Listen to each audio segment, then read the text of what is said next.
주간 동안 어떻게 잘 지내셨습니까? 기도해 주셔서 지난주에 주일날 출발했었던 청년부 국내 선교가 은혜 가운데 잘 끝이 났습니다.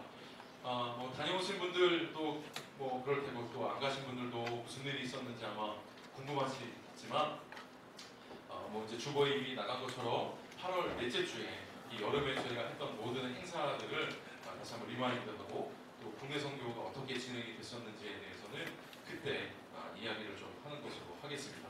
근데 뭐 미리 그냥 조금만 말씀드리면 잘 끝났습니다. 근데 정말로 잘 끝났습니다. 하여튼 여러 가지 부족함이 없이 제가 일단 광고 시간에도 이야기하겠지만 우리 청년들이 사실 목회자, 교육자 입장에서 담당 목회자 입장에서는 굉장히 지난주에 감사했고 또 뭐라 그럴까요? 감동했습니다.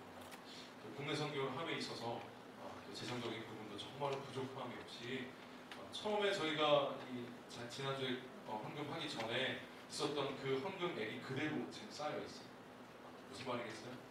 썼는데 그만큼 채워져서 지금 당장이라도 내년에 또 당장이라도 국내 선교를 할 수 있을 만한 헌금이 지금 저희가 가지고 있습니다.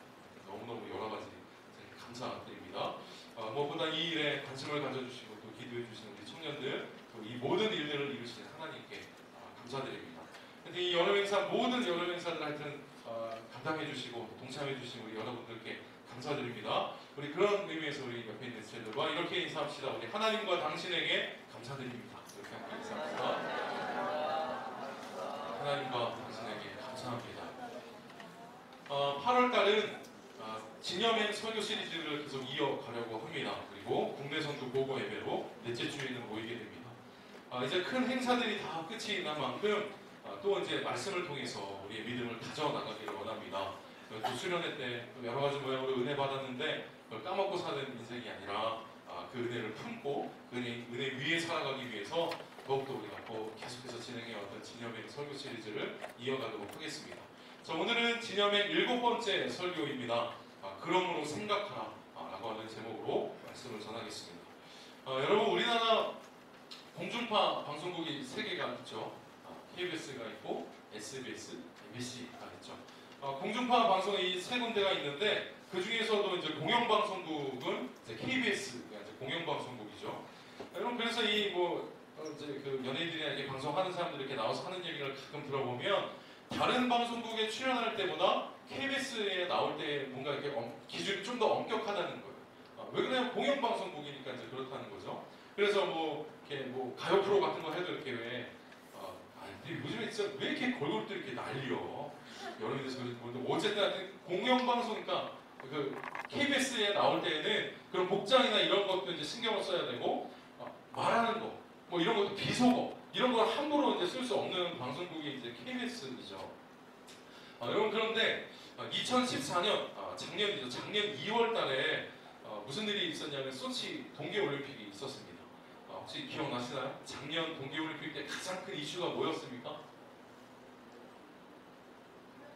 그렇죠. 김연아 선수가 이제 은퇴 경기를 이제 치르게 되는데 과연 이제 김연아가 마지막까지 금메달을 딸 수 있을까? 이게 이제 굉장히 숨죽이면서 저희 봤거든요, 저도. 김연아가 마지막으로 금메달을 딸 수 있는가? 이게 저희 이제 대한민국 사람들의 관심이었습니다. 그런데 정말로 훌륭한 연기를 잘 펼쳤죠. 그래서 정말 이제 금메달이 가능하겠다. 이렇게 점이 쳐지는 그런 상황이었는데 진짜 어이없는 상황이 발생해 버렸죠. 이 개최국의 농간 아직까지도 생각하면 화가 나는 러시아의 소트니코바 선수가 그렇게 잘할 것 같지는 않은데 말이죠. 이 소트니코바가 금메달, 김연아 선수가 은메달을 획득하게 됐습니다. 그래서 그때 이 국민적인 이 감정이 다 강도당한 느낌이 들었던 거죠. 분명히 김연아가 금메달인데 너무너무 아깝고 말이죠. 그래서 뭐라 그러냐면 이 공항에 들어올 때 대한민국 사람들이 이게 돈하고 성금 걷어서 금메달 만들어서 주자 이런 얘기도 하고 막 그랬죠. 굉장히 마음이 아팠습니다. 그런데 그때 참 재미있었던 게 공영방송국인 KBS에서 이제 동계올림픽 이제 그 폐막식 이렇게 뭘 하면서 기사를 띄우면서 거기에 어떤 자막이 나왔는 줄 아십니까? 한번 좀 보여주시죠. 이거 오늘 제가 PPT를 계속 써야 되니까 보여주세요. 잘 보이시나요? 네. 이게 KBS에서 이런 자막을 내보낸 거예요. 괄호치고 실제로는 금메달이 금메달인 동 이런 거 없어요. 이 김연아 선수한테만 실제로는 금메달인 은메달 이렇게 했다는 거죠. 근데 저는 이거를 보면서 진짜 재밌다 그랬어요. 왜 그러냐면 다른 방송국이었으면 조금 이해했을 것 같아요. SBS가 여러분 그 아나운서들 보면요, SBS 굉장히 캐주얼해요 그 사람들은. 그래서 재밌어 막 그 축구 중계하는 그 누구지? 그러니까 아는 남자 아나운서 막 말장난하고 막 그러잖아요. 아나운서인데. 근데 KBS에서 이랬다는 거는 도저히 이전에 볼 수 없었던 일인데 실제로는 은메달인 뭐죠? 금메달인 은 이런 표현을 내보냈습니다. 그럼 뉴스의 생명이 뭡니까? 객관성입니다. 그러니까 감정에 휩쓸리지 않고 객관적으로 보도를 하는 게 생명인데 지금 저렇게 해놓은 가로친 거는 마음이죠. 마음. 우리 마음속에 있는 이야기고 뉴스에서는 저렇게 사실 내보내면 안 되는데 그것도 공영방송국인 KBS에서 예능도 아니고 뉴스에서 이런 표현을 썼다는 겁니다. 그리고 또 한 가지가 있습니다. 다른 이야기를 좀 해볼까요? 작년입니다. 작년 9월 달에 여러분 어떤 일이 있었냐면 우리나라 그 뭐 카톡 그 검열 막 하고 있다 이런 얘기가 막 불거졌었죠. 막 한참 떠들썩했습니다. 그런데 이 카카오톡 이 회사에서 이걸 이제 수습을 해야 될 거 아니에요. 이 사실을. 그때 막 그래갖고 뭐 다른 걸로 막 넘어간다 막 그랬잖아요. 다.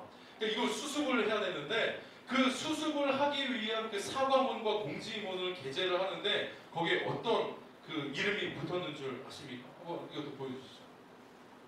잘 보이시죠? 제가 저기 동그라미로 쳤어요. 이런 공지사항이 떴어요. 뭐라고 써있습니까? 외양간 프로젝트였습니다. 여러분 이거 사실 굉장히 심각한 문제였거든요. 내 개인 사생활이 지금 침해당하고 있다. 지금 이거 굉장히 심각한 건데 이거를 수습하는 그 회사 입장에서 이거를 진짜 큰절이라도 해도 모자랄 판에 지금 뭐예요? 외양간 프로젝트라고 했습니다. 저는 저 문구 때문에 사실 좀 논란이 좀 있었어요. 지금 장난하냐 니네들 뭐 이런 그 저기가 있었어요. 그런데 이런 일들이 막 지금 벌어지고 있는 거죠. 사고 후에 그래 인정하는 거예요. 그래 우리 지금 소위 잃었다. 소위 잃었으니까 지금이라도 우리가 외양간 고치겠다. 지금 이렇게 나오고 있는 겁니다. 그래서 외양간 프로젝트. 사태 자체는 굉장히 심각합니다. 심각한데 어떻게 대처하고 있는 겁니까? 익살스럽게 대체를 하고 있는 거죠. 그리고 스스로를 어떻게 그래 우리 소 잃었다. 스스로를 낮추고 희화화시키는 거죠. 그러니까 이런 방식으로 수습을 하려고 했던 겁니다. 여러분 제가 두 가지 이야기만 지금 그 예로 들었는데 사실은 이런 일들이 우리 사회 지금 우리 사회에 굉장히 많이 뭐라 그럴까 우리가 뭐 이미 이런 문화들을 누리고 있다고 해도 과언이 아닙니다. 제가 왜 이런 이야기를 했냐면 이 두 가지 사건들이 현대의 트렌드를 반영하고 있기 때문에 그래요. 특별히 여러분 스웨그라고 하는 말을 들어보셨나요? 스웨그. 예. 어디서 들어보셨나요? 그렇죠. 스웨그. 어디서 들어보셨나요? 주로 음악, 그렇죠? 빅뱅 음악 이런 데서 주로 들어보셨죠? 여러분 스웨그라고 하는 이 단어가 우리한테 이제는 좀 친숙한 단어가 되었습니다. 주로 힙합 음악을 하는 가사에서 나오는 그런 단어들을 많이 봤을 텐데 이거의 원래 의미가 무엇인가 하면 원래 의미는 전리품, 여행자가 가지고 갈 때 그 지고 있는 집, 보찜 이런 뜻입니다. 그런데 이것을 이제 그 힙합 아티스트들이 사용하기 시작하면서 이 스웨그라고 하는 말이 어떤 의미로 사용이 됐냐면 허세. 그래서 이렇게 모자 이렇게 쓰고 맞죠. 건방진 자세 이렇게 해갖고 막 이러면서 맞죠. 허세 부리고 맞죠. 자기 과시 하는 이런 용어. 그러니까 스웨그라고 하는 원래 의미에서 좀 벗어났지만 어쨌든 이것을 허세나 자기 과시 등의 의미로 지금 사용하고 있습니다. 여러분 현대 트렌드 중에 하나가 바로 이 스웨그. 특별히 젊은 층들에게 만연해 있는 그런 트렌드이죠. 뉴스에서도 굉장히 무거운 주제임에도 불구하고 이걸 무겁지 않게 표현을 해요. 실제로는 금메달이 이런 그 자막을 붙이기도 하고 잘못한 것을 시인할 때에도 스웨그적인 방법으로 뻔뻔한 거죠 사실은. 근데 이 젊은 층에서 이거 가지고 시비 거는 사람은 사실 별로 없어요. 왜? 우리도 이 스웨그적인 문화들을 다 누리고 있으니까 그렇습니다. 여러분 그래서 이 트렌드 2015, 트렌드 코리아 2015라고 하는 책이 있는데 거기에서 이 스웨그 현상에 대해서 다뤘어요. 그러면서 뭐라고 제목을 붙여놨냐면 참을 수 없는 스웨그의 가벼움 이런 제목을 붙여놨어요. 참을 수 없는 스웨그의 가벼움. 뭡니까? 가벼움을 지금 이야기하고 있는 거죠. 가벼움. 그러니까 무겁지 않고 가볍게, 무거운 주제도 가볍게 만들어내고 심각한 것도 익살스럽게 표현해내요. 그리고 심지어는 굉장히 선정적이고 말이죠. 폭력적이어도 별로 개의치 않아. 그냥 자유분방함 그 자체를 그냥 표현해내는 것. 그게 바로 스웨그이죠. 잘 살펴보면 우리가 사실 굉장히 많이 이런 스웨그적인 문화들을 누리고 있습니다. 그런데 저는 이 스웨그를 무조건 나쁘다고 생각하지 않습니다. 왜 그러냐면 말이죠. 굉장히 획일화되고 말이죠. 이런 세상, 이런 문화 구조 속에서 이 스웨그 문화 때문에 오히려 이 개성, 개인을 표현해내는 이 개성이 훨씬 더 많아졌던 것 같아요. 방송 프로에 봐도 굉장히 독특한 친구들인데 나와서 재미를 주는 친구들이 생기죠. 그러니까 개성을 표현해내는 능력이 굉장히 탁월합니다. 스웨그. 또 이 세상을 풍자해. 이 세상을 풍자하는데 요즘에 사실 이 정치적인 이슈들이 얼마나 이게 심각하고 무거운 게 많습니까? 근데 이런 것들에 대해서 굉장히 익살스럽게 표현을 해내면서 풍자하고 말이죠. 이런 일들에 대해서는 탁월한 재주를 가지고 있습니다. 그런데 반면에 단점도 있죠. 단점은 뭐냐면 사실은 무겁게 다뤄야 할 주제야. 사실. 이 세월호 사건 같은 것도 말이죠. 여러분 이거를 가볍게 다룰 수 있습니까? 근데 이것은 사실은 무겁게 다뤄야 되고 이 일이 왜 일어났는가 이런 의미에 대해서 말이죠. 심각하게 사실은 이런 것들을 발견해내는 일들이 필요한 거죠. 그러니까 무거운 것은 무겁게 다룰 수 있어야 하는데 그러한 것들조차도 너무 가볍게 만들어버립니다. 이런 단점도 가지고 있습니다. 그러니까 예를 들어보자면 이런 거죠. 작년에 유행했던 것 중에 하나가 또 이게 있었어요. 아이스 버킷 챌린지. 여러분 중에 혹시 하신 분 계시나요? 찍어가지고 뭐 페이스북이나 이런 데 뒤집어 쓰고 올리신 분들 계신가 모르겠어요. 누가 나한테 다음 이세영 목사님을 추천합니다. 뭐 3명씩 추천하자. 뭐 저는 안 했어요. 그냥 무시하고 그냥 말았는데 이 아이스 버킷 챌린지가 그런 거죠. 의미가 뭡니까 이게 원래? 루게릭병. 그렇죠? 이 루게릭병 걸린 사람들에게 그 어떤 그 단체에 기부를 하든지 아니면 기부하지 않을 거면 이 기부 운동을 더 확산시키기 위해서 이 바가지로 빠켓스 이게 뒤집어 쓰는 거죠. 그걸 하고 이제 다음 사람을 지목해서 이렇게 이 운동을 확산시켜 나가는 게 사실은 목적이죠. 그런데 여기에도 스웨그가 들어왔어요. 그러니까 어떻게 돼버렸습니까? 그러니까 루게릭병 환자들을 돕는 취지는 사라져버리고 어떻게 하면 이걸 더 기발한 방법을 사용해서 이거를 뒤집어 쓸까? 이거로 그냥 변질돼 버리고 만 거죠. 그러니까 주제는 무거운 주제였는데 의미까지 다 상실해버리고 가볍게 만들어버리고 그냥 끝난 좀 이런 게 아쉽게 느껴지는 거죠. 바로 이것이 스웨그의 양면성입니다. 여러분 그런데 제가 볼 때 조금 우려되는 부분 중에 한 부분이 바로 이 부분입니다. 스웨그가 나쁘지는 않아요. 그러나 무겁게 다뤄야 할 것은 좀 무겁게 다룰 줄도 알아야 하는데 너무 그냥 가벼운 것만 추구하려고 하는 경향이 있는 거죠. 그러니까 진중함이 사라져버렸어요. 좀 이렇게 좀 앉아가지고 말이죠. 이게 자꾸 이런 얘기하면 예달 얘기한다고 구닥다리라고 그럴까봐 좀 그렇긴 한데 정말 요즘에 이렇게 지하철 같은 데 이렇게 타보면 너무 다 한결같은 것 같아요. 이거 기사, 사실 다 쓸데가 없잖아요. 거기서 뭐 심각하게 뭐 하기. 옛날 제가 대학교 다닐 때 이제 1996년 이 정도 됐을 때 저 1호선 타고 이제 학교를 다녔는데 그때 가면 정말로 그때는 신문 아니면 책 보는 사람들이 정말 많았어요. 그래서 이렇게 좀 떠들고 하는 게 책 보는데 방해가 될 정도 그런 분위기였는데 요즘에는 뭐 다 이어폰 꽂고 너무 이렇게 되는 것 같아요. 뭐 나쁘지 않죠. 나쁘진 않은데 우리가 너무 이렇게 심각하고 무거운 주제에 대해서도 좀 다룰 줄 아는 능력이 우리에게 있어야 되는데 그게 사라져 버렸다는 거죠. 그러니까 깃털처럼 그냥 가벼워. 알맹이는 사라졌어. 허세는 있는데 그 안에 철학이 없어. 이런 거죠.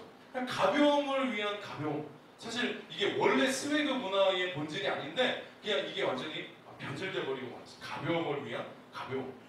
제가 2005년도에 강기구 신학대학교를 편입해서 들어갔어요. 그 마음이 제가 얼마나 뜨거웠겠습니까? 그냥 딱 갔어요. 오리엔테이션을 오라 그래서 딱 갔어요. 근데 나이 차이가 벌써 몇 년이야. 얘들하고. 나 96학번이거든. 05학번 애들 가니까 나는 그냥 저 뒤에 그냥 이렇게 이제 이렇게 있는데 민망해가지고 또 놀 사람도 없고 그래가지고 이렇게 있는데 야 깜짝 놀랐어. 저녁에 집회를 하는데 뭐 찬양 사역자가 왔어요. 막 찬양이 들어가는데 난리가 나는 거야. 난 뒤에서 보는데 막 들고 뛰고 난리야. 막 기도하고 막 난리야. 제가 그걸 보고 뭘 느꼈냐면 야, 이 우리나라 감리교회 이 젊은 청년들이 이러하구나. 야, 감리교가 정말 소망이 있구나. 그 생각을 했어요. 와, 대단하다 딱 그랬어요. 이제 참 기도 끝나고 자리에 딱 앉아서 이제 강사님 딱 나오셔서 말씀을 딱 전했는데, 야, 나 거기서 기적을 했어. 홍해가 갈라지지. 이렇게 갈라져. 제가 맨 뒤에 있었어요. 맨 뒤에 맨 뒤에 있었는데 맨 뒤에서 이렇게 할 필요가 없어. 그냥 이렇게 앉아 있어도 강사의 다리가 보여. 야, 진짜. 이제 좀 오래된 이야기이기는 하지만 좀 그런 거죠. 그러니까 감각적이고 뭔가 이렇게 자극적, 외부에서 오는 자극에 대해서는 이 요즘 젊은 세대들이 잘 반응해요. 굉장히 활발하게 반응을 하는데, 가만히 앉아서 듣고 생각하고 책을 읽고 하는 이런 진중함에 굉장히 너무 약점을 보이는 것 같아요. 그래서 생각하고 고민하는 이런 신앙생활의 모습이 사라져버리게 됐어요. 그래서 어떤 신앙적인 스웨거, 이런 말이 원래 있는지는 모르겠지만 어쨌든 이 스웨거, 가벼움을 추구하는, 단지 가벼움만 추구하는 이런 스웨거들이 너무 많이 늘어가는 것 같아요. 신앙적인 스웨거. 어차피 이 시대의 청년들의 모습일 수도 있다고 생각합니다.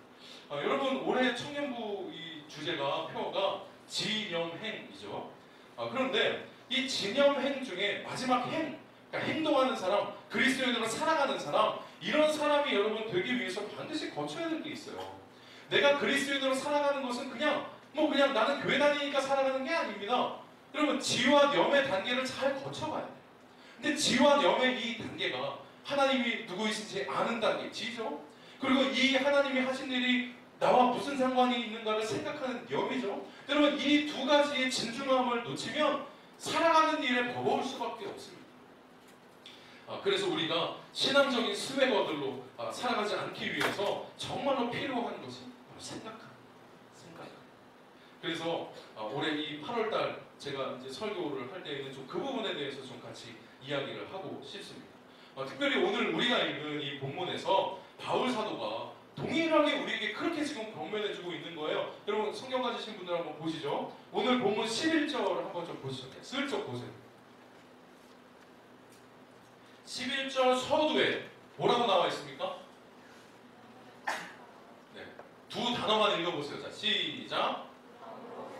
그렇죠. 그러므로 생각하라. 바울 사도가 지금 에베소 교인들에게 뭘 얘기해요? 그러므로 생각하라. 지금 이렇게 이야기합니다. 그러면 뭘 생각하라는 말일까요? 뭘? 그럼 다른 게 아니라 지금까지 했던 얘기. 에베소서 지금 우리가 2장 11절을 읽었잖아요. 11절 전까지 했던 그 바울 사도가 했던 이야기에 대해서 너희들 좀 생각해봐라. 이렇게 이야기하고 있는 겁니다. 제가 그리고 이 진염의 6번 설교를 이 앞절까지 하면서 사실은 그 부분에 대해서 제가 많은 부분 이야기를 사실 했습니다. 그런데 이제 오랜 시간이 지났기 때문에 도대체 6번 설교를 뭘 하셨는지에 대해서 아마 기억이 가물가물해졌을 텐데, 말씀을 몇 구절만 좀 이렇게 앞에 제가 준비를 했으니까 말씀 몇 구절을 보면서 우리가 좀 들었던 이야기를 좀 기억해 보았으면 좋겠습니다. 자, 우선 1장 4절입니다. 1장 4절. 잘 보이시나요? 보이시죠? 자, 우리 1장 4절 말씀을 같이 한번 읽어보겠습니다. 자, 시작. 네, 이 본문을 가지고 제가 설교했던 적이 있었는데, 이게 무슨 말입니까? 하나님께서 이 세상을 창조하시기 전부터 우리를 사랑하시기로 작정하셨대요. 이게 우리를 향한 하나님의 사랑이었습니다. 여러분, 이렇게 하나님은 우리를 사랑하시기로 작정하셔서 우리를 만드셨는데 무슨 일이 벌어졌습니까? 사람이 하나님의 품을 스스로 떠나버린 거죠. 왜? 하나님과 함께하면 불편해. 나 혼자 내가 하고 싶은 대로 하면서 살아가면 행복해질 것 같았어요. 자, 그래서 2장 3절에서 뭐라고 이야기하는지 좀 보여주시죠. 2장 3절입니다. 같이 한번 읽어보겠습니다. 시작. 전에는 우리도 다 그 가운데서 우리 육체의 욕심을 따라 지내며 육체와 마음에 원하는 것을 하여 다른 이들과 같이 본질상 진노의 자녀이었더니, 이렇게 이야기합니다. 그러니까 하나님을 떠난 사람, 그러면 나 혼자 내가 하고 싶은 대로 하면서 살아가면, 육체의 욕심을 따라서 내 마음에 원하는 것을 하면 행복해질 줄 알았어요. 그러면서 제가 이런 이야기 했습니다. 사람의 본능이 나쁘지 않다. 사람의 욕구가 나쁘지 않다. 그러나 분별이 없고 제한이 없는 욕구는 결국 뭐로 귀결이 되는 겁니까? 죄로 귀결이 될 수밖에 없는 것이죠. 이렇게 하나님을 떠난 사람은 자기 마음대로 하면서 더 행복해지는 것이 아니라 이 세상의 부조리와 죄악들을 만나게 되어버렸습니다. 자, 그런데 이렇게 하나님 없이 살아가, 그러면서 스스로 고통받으면서 살아가는 우리에게 하나님이 어떤 일을 하신 거죠? 하나님은 창세전부터 우리를 사랑하시기로 작정하셨기 때문에 하나님을 떠나버렸지만 그것을 그냥 두신 것이 아니라 다시 회복하고 싶으셨어요. 자, 그래서 어떤 일을 하셨습니까? 2장 4절에서 5절 말씀입니다. 우리 같이 한번 읽어보겠습니다. 시작. 긍휼이 풍성하신 하나님이 우리를 사랑하신 그 큰 사랑을 인하여 허물로 죽은 우리를 그리스도와 함께 살리셨고, 이렇게 이야기합니다. 그러니까 죄에 빠져서 살아가고 있는 우리에게 누굴 보내주셨습니까? 예수 그리스도를 보내주신 것이죠. 그래서 예수 그리스도를 우리에게 보내주셔서 이 죄의 문제, 하나님을 떠나 있는 상태에서 이 본질적으로 죄를 지을 수밖에 없는 그런 존재인 우리를 예수님을 통해서 이 죄의 문제를 해결하시기를 원하셨던 것입니다. 자, 그래서 이 죄의 문제를 예수 그리스도의 십자가를 통해서 해결하시고 그 다음에 우리에게 요구하신 것이 한 가지가 있습니다. 그게 2장 8절에 나와 있죠. 2장 8절 같이 읽어보겠습니다. 시작. 너희는 그 은혜에 의하여 믿음으로 말미암아 구원을 받았으니 이것은 너희에게서 난 것이 아니요 하나님의 선물이라. 뭘 요구하셨습니까? 우리에게 믿음을 요구하셨죠. 그러니까 하나님 없이 살아가고 있는 너는, 하나님이 없으면 본질적으로 우리는 우리의 마음에 원하는 것을 하며 죄를 지으며 살아갈 수밖에 없고, 하나님을 떠나 있는 그 자체가 사실은 죄예요. 하나님 입장에서. 그런데 그냥 두지 아니하시고 예수 그리스도를 보내주셔서 그 죄의 문제를 해결할 수 있도록 하셨어요. 자, 그러면서 우리에게 요구하신 것이 딱 한 가지가 있는데, 하나님이 보내신 그 예수 그리스도가 우리의 죄를 깨끗하게 할 수 있다, 깨끗하게 하신 분이다, 그리고 십자가에서 이미 깨끗하게 하셨다라고 하는 사실을 받아들이는 것이, 그게 믿음인 거예요. 하나님은 우리에게 믿음을 요구하셨습니다. 자, 여러분, 이제 오늘의 주제입니다. 바울 사도가 제가 지금까지 몇 구절을 통해서 이야기한 이 내용을 에베소 이방인들에게 이야기했어요. 야, 너희들 하나님 떠났으면 죄인이었어. 그런데 하나님 너희들 끝까지 사랑하셔서 예수님을 보내셨고 그 예수님을 믿으면 구원받을 수 있어. 여러분, 이게 복음이죠. 복음이죠.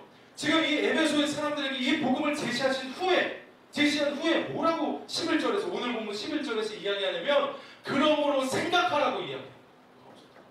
여러분, 이거를 잘 이해할 수 있어요. 너희들 그냥 이 사실이야, 그냥 이렇게 됐으니까 됐어가 아니라 너희들 이 사실에 대해서 생각해봐라고 이야기했단 말이에요. 여러분, 이거 굉장히 의미 있는 내용입니다. 예수님을 알지 못했던 때 우리의 상태는 사실 본질상 진노의 자녀였지만 이 상태를 극복할 수 있도록 하나님이 방법을 마련해 주셨어. 너 그럼 어떡하래? 지금 이렇게 물어보고 있는 거예요. 이미 우리가 구원받을 수 있는 일은 다 일어났어. 너 그럼 어떡할래? 이거 받아들일 거야? 너 어떻게 생각해? 네가 믿고 있는 믿음은 뭐야? 지금 이렇게 물어보고 있는 겁니다. 여러분, 바울 사도는 무턱대고 믿으라고 이야기하지 않았어요. 우리 연초에, 그리고 이제 새 가족들이 저희한테 이렇게 오면 꼭 하는 게 있는데, 우리 여러분 기억나시나요? 믿음으로 교회로 들어오는 문, 세 가지 문 있다, 뭐 이런 이야기 연초에 했었습니다. 그래서 이 가장 사실은 이렇게 대다수는 어렸을 때부터 부모님에 의해서 그냥 이렇게 교회에 이끌려 나온 사람들이 사실은 제일 많습니다. 근데 이런 사람들의 장점이 있어요. 장점이 뭐냐면 그냥 교회 잘 나와. 왜냐면 교회 안 가면 혼나. 지금도 혼나. 청년들도 혼나. 그러니까 어렸을 때부터 교회에 오는 게 그냥 자연스러워. 그냥 와. 그냥 오는데 뭐 사는 게 뭔지 알아요? 여러분, 바로 이거 생각하는 거죠. 십자가 알죠? 예수 그리스도 구원자 알죠? 몰라? 그걸 누가 몰라? 하나님이 창조하셨어. 창세기 1장에 보면 나와 있습니다. 다 얘기하죠. 여러분, 그런데 그 사람들에게 필요한 것, 없는 게 뭡니까? 생각하는 게 없는 거예요. 그러니까 재미없어. 세상사람. 능력이 없어. 왜 그런 줄 알아요? 생각하지 않으니까 그런 겁니다. 바울 사도는 무턱대고 믿으라고 하지 않았어요. 이미 주어진 사실이 있고 그것에 대해서 고민하고 생각해봐라라고 지금 도전해주고 있는 겁니다. 다른 말로 뭡니까? 그러므로 생각하라. 이 말을 다른 말로 제가 이야기하면 이런 거예요. 너에게 정말 예수가 필요하니? 십자가의 예수가 정말로 너의 죄를 용서했다고 너 정말 믿니? 너는 스스로를 정말 죄인이라고 생각하니? 이걸 좀 생각해봐. 이렇게 얘기하고 있는 겁니다. 바울 사도가 본래 이방인이었던, 그리고 예수를 알지 못했던 에베소 사람들에게 도전하고 있는 거예요. 그리고 저는 지금 이 진영의 설교를 통하여서 저도 여러분에게 동일하게 도전하고 싶습니다. 여러분이 믿고 있는 그 믿음의 실체가 뭡니까? 오늘 좀 목장 모임 때 그걸 좀 이야기해봤으면 좋겠어요. 오랫동안 신앙생활을 해왔고 지금 할 일 없어서 이 자리 가운데 오신 분들 아무도 없어요. 저 여자친구 남친구 없어서 왔는데요. 이러신 분들이 있어요, 여러분? 저는 할 게 없어서 오신 분들이 있어요? 아니잖아요. 다른 데도 재밌는 게 많은데 지금 교회로 왔잖아요. 교회로. 왜 왔냐고? 왜? 목사가 교회로 왜 왔냐고 물어보고. 그럼에도 불구하고 왜 왔어요? 여기 왜 왔어요? 특별하게 재밌는 거 있나요? 여기? 저 얼굴 보면 힐링이 되나요? 제 얼굴 보면? 부담스럽겠지. 왜 오셨어요? 여러분이 믿고 있는 그 믿음의 실체가 무엇입니까? 여러분이 알고 있는 예수 그리스도가 여러분에게 어떤 의미입니까? 저는 오늘 이것에 대해서 답을 주려고 하는 것이 아니라 여러분의 믿음의 근본에 대해서 한번 생각해보라고 도전하고 싶습니다. 근데 참 안타깝게도 많은 청년들이 이 질문에 대해서 사실은 잘 대답하지 못해요. 그냥 어렸을 때부터 나왔고 궁금해서 나왔는데 교회에서도 마찬가지예요. 사실 교회에서도 그냥 나와서 이렇게 있으면 잘했다, 훌륭하다 이야기하지 이것에 대해서 생각해봐야 된다. 너의 믿음에 문제가 있다라고 하는 것을 잘 이야기하지 않죠. 그 결과가 뭡니까? 신앙적인 스웨거들이 양산되고 있어요. 그래서 이번 8월달 진여맨 설교 시리즈는 그래서 생각해보는 작업들을 할 거예요.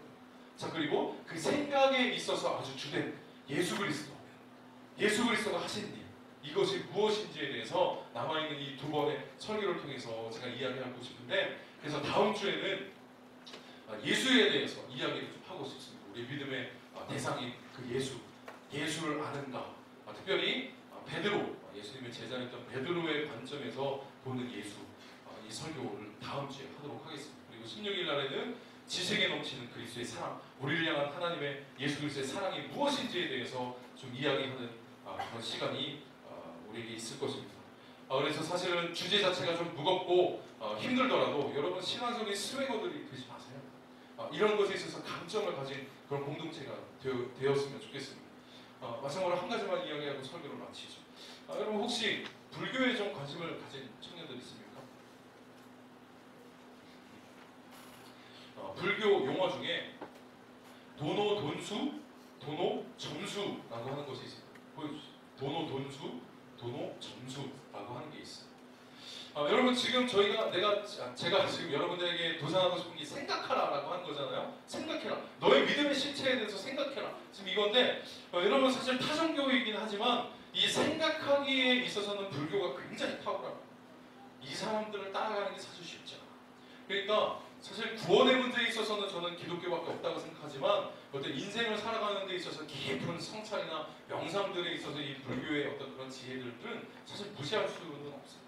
물론 저는 그것이 구원에 이르게 하지는 못한다 이렇게 생각을 하지만 이 사람들을 절대로 무시할 수가 없어요. 대단하신 분들이에요. 오죽한 분들. 그렇게 이분들 결혼도 안 하죠. 그리고 뭐 하냐면 이분들은 1년에 2차례 동안거 하한거라는 게 있어요. 그래서 여름철, 겨울철 3개월씩 각각 3개월씩 이면 1년 6개월이잖아. 절반에 1년 절반. 뭐 하냐면 동안거 하한거 기간 동안에는 외부의 출입을 단절합니다. 그래서 틀어박혀요. 방 안이든 아니면 어디 굴 속에 들어가든 거기 틀어박혀서 뭐 할까? 이 진리를 깨우치기 위해서 거기서 그러다니까 졸면 이거 하는 거예요. 여러분 그런데 이걸 무시할 수가 없어요. 이 깊은 성찰과 명상, 그리고 화두를 던진다는 거죠. 어떤 단어나 어떤 주제를 탁 던져놓고 그것의 진리가 무엇일까? 이거를 깨우치기 위해서 그렇게 노력을 하고 있는 거예요. 생각하기에 있어서는 이 불교를 따라갈 수가 없습니다. 여러분 그러면 아주 깊은 성찰이 있는 이런 불교와 우리 기독교의 생각하기, 이게 다른 게 무엇일까를 좀 생각해 보고 싶습니다. 여러분 하나만 더 넘겨주세요. 제가 이 뜻을 좀 설명해 주자면 도노 돈수는 뭐냐면 한순간에 깨우치는 거예요. 그리고 도노 점수는 뭐냐면 단계를 밟아가면서 깨우치는 거예요. 그러니까 갑자기 내가 이렇게 명상하고 있는데 갑자기 화두를 생각하는데 갑자기 나도 모르게 그냥 번쩍한 것처럼 딱 깨우치는 거예요. 성철 스님이 이제 도노 돈수에 대해서 이야기를 하셨고, 도노 점수는 그냥 차근차근 단계를 밟아가듯이 차근차근 오랜 시간을 거쳐서 이 진리를 깨우쳐가는 게 바로 도노 점수입니다. 자, 그러면 제가 좀 여러분에게 물어보죠. 기독교의 진리는 도노 돈수에 가까울까요? 도노 점수에 가까울까요?